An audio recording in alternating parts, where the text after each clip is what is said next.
Umoja. Today is Moja Unity, the first day of Kwanzaa. My name is Muwata Green. I have been celebrating Kwanzaa for over 50 years of my life.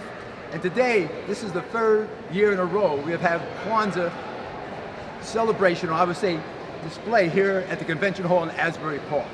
This year, we're trying to make a historical point, and we bring in a few people to give their take on Kwanzaa. At the end, I'm going to explain more about the 7 principles and how this applies to a multicultural society building a better world. With us today, we have Charles Trott, who calls himself an artist. He's an artist. I say he's a historian too. He disagrees with me, but he's definitely an artist. We have Brother Ty Laws, another historian. His brother's been around a while. And a very important ally of mine, Jason Demir, who helped make this happen. So first of all, I'm going to bring up Brother Charles Trott, who's going to give his take on Kwanzaa and Umoja, and then we're going to move the rest of this program forward. Charles? Makwabo, folks.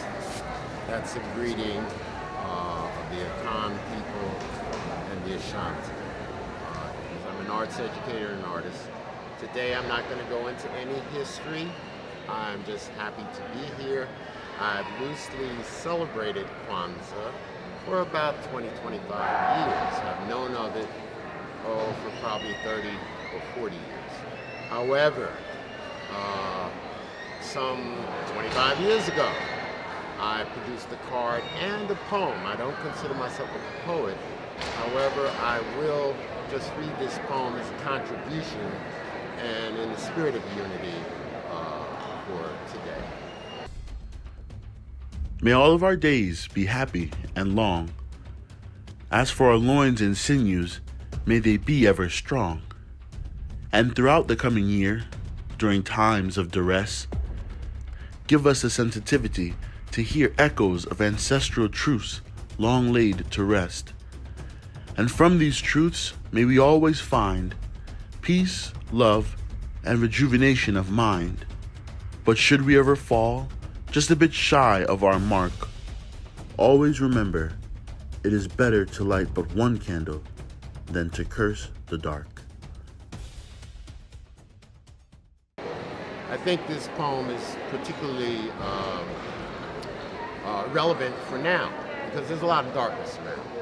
But we are in the spirit of giving, which we should be all of the time. So let's take advantage of it.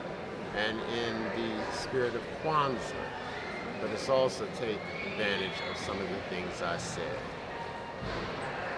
Peace and blessings. Thank you, brother. Thank you very much. And as we move ahead, I'm going to be bringing on Brother Ty Laws. But just before I do that, I want to bring on an important ally of mine, Brother Jason Demir, who I call an ally and also a fellow veteran of mine that helped make this happen. To show how multicultural Kwanzaa is. It brings all people good faith and good ideas together. So I'm going to bring up Jason to say a few words. Jason. I'd like to thank you, Muwata, for inviting me to become a part of the celebration. Umoja means unity. It's a word that we as citizens of the planet Earth should all be following, all be sharing in as we celebrate each culture and make one of all of us. Thank you, Jason. A man of few words, but straight to the point. Thank you, brother. All right, another historian. Can I call you a historian, Brother Ty? I can call you a historian because your brother's been around a long time like me. I'm going to bring Brother Ty Laws up, who can tell you his experience with Kwanzaa in the many years. Brother Ty Laws. Thank you. Matunda ya Kwanzaa, the first fruits of the harvest. An ancient African celebration taken from many of the African nations on the continent of humanity's birth.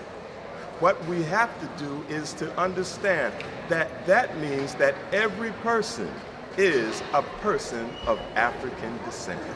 We may not understand that our family is one, the human family is one, and the mother and fathers of human family are African people.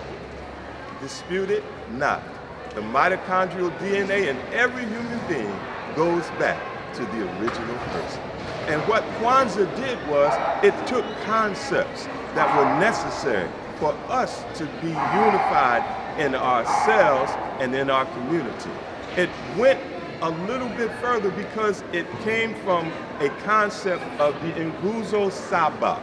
The Nguzo Saba, Nguzo, 7 principles. 7 candles, 7 principles. The Nguzo Saba.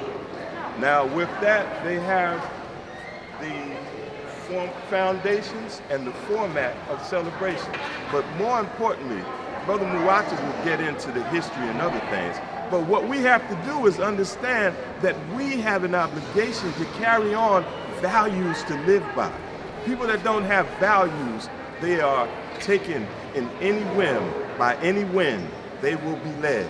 But people that develop values, 7 in particular, Umoja, Kuji Chakalia, Ujima, Ujama, Nia, Kuumba, and Imani. If we follow those for more than those 7 days, let's forget the whole 7-day of Kwanzaa. Let's start to look at taking it from December 26th to December 26th. Use it throughout the year. These values are values to live by. I thank you. Yes, very wise words.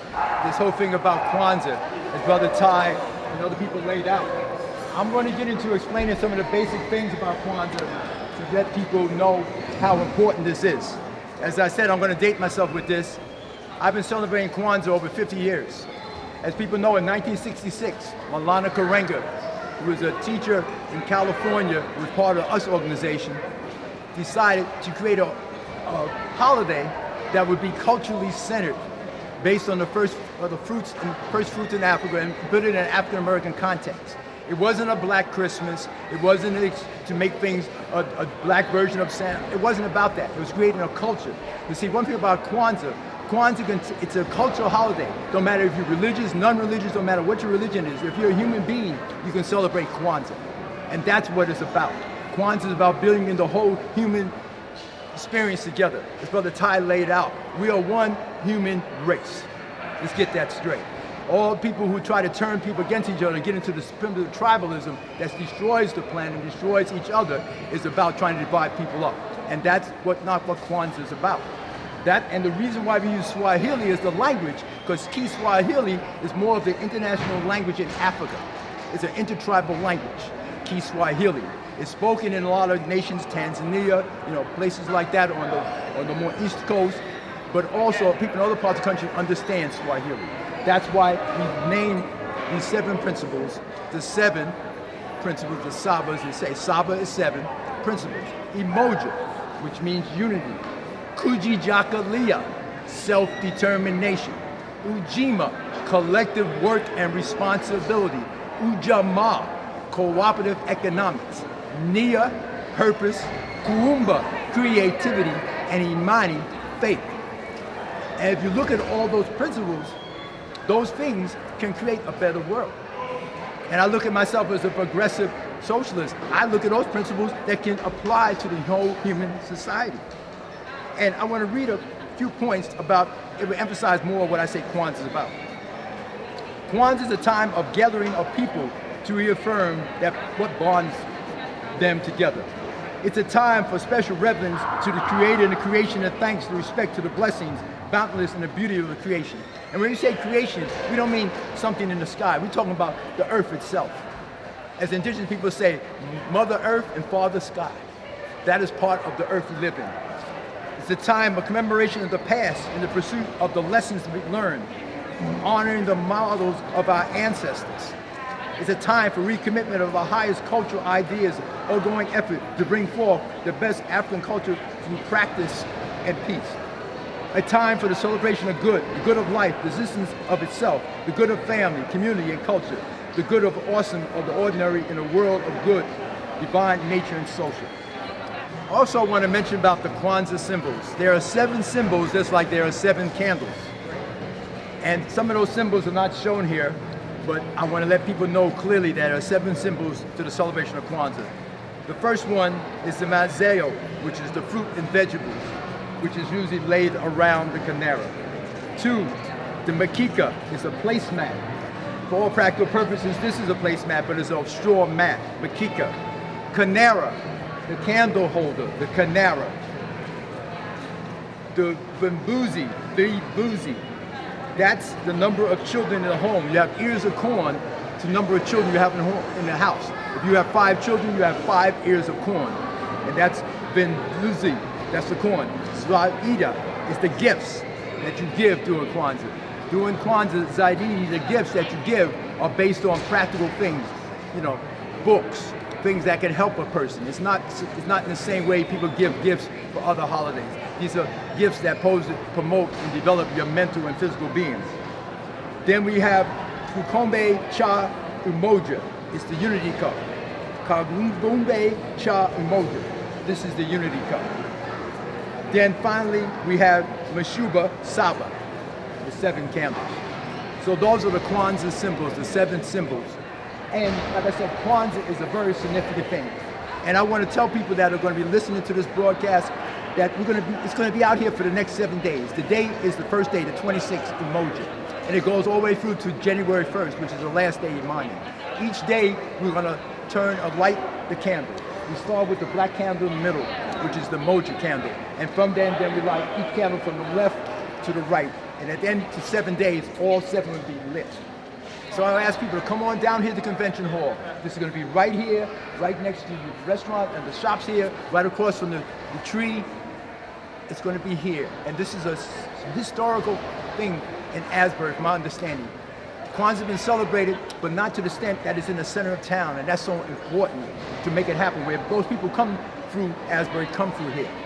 And for us to be part of the culture, it shows that Asbury really can be and will be a progressive, multicultural city where all cultures are put on the same level. No one is above anybody else. As long as you're about life and promoting of happiness and peace, it's welcome here. So I like to, end by saying once again, thank you for all those that got involved and came here to support, Brother Charles Trott, Brother Ty Laws, and my comrade and ally, Jason Demir. Thank you, and thank you APTV for making this happen. And as we say, when people greet you during Kwanzaa, first thing we say, Habari Gani, means what's the word, what's happening? And the answer is whatever the principle of the day is. Today I say Habari Gani, you say Umoja. And that's what we say. Tomorrow, when people say Habari Gani, you say Kujijakalia. Each day, that would be the greeting. So once again, Umoja, go away in unity, continue to promote that, and thank you, and happy Kwanzaa to Asbury and to the world. Thank you.